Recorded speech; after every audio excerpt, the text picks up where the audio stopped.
Komanda vis tiek keičiasi, nes tikrai turėjom stiprių 7 metų, tiek vaikinų, tiek merginų, kurie pereina į U19 arba elito gretas.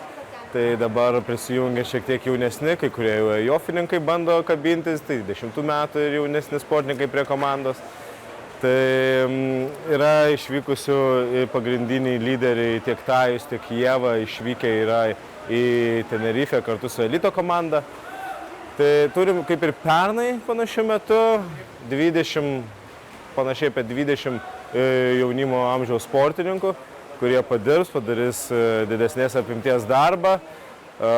Kartu dirbs daugiausiai yra iš Kauno, aišku, nes Kaune treniruojamės. Taip pat Vilniaus, Klaipėdos, Šiaulių sportininkų šitoje stovykloje. Taigi prasidėjo pirmoji antro ciklo stovykla su jaunimu. Norime pasižiūrėti, kaip nuėjus labai stipriai 2-7 metų kartai galime atrodyti tarptautinėje arenoje, tarptautinėme baseine. Ir pasižiūrėsim, šį kartą patikrinsim, plauksim daugiau aerobinę bazę. Yra visi jaunimo treneriai, tai Vaidas Blažys, Kęstutis Steponavičius, Laurynas Vipas.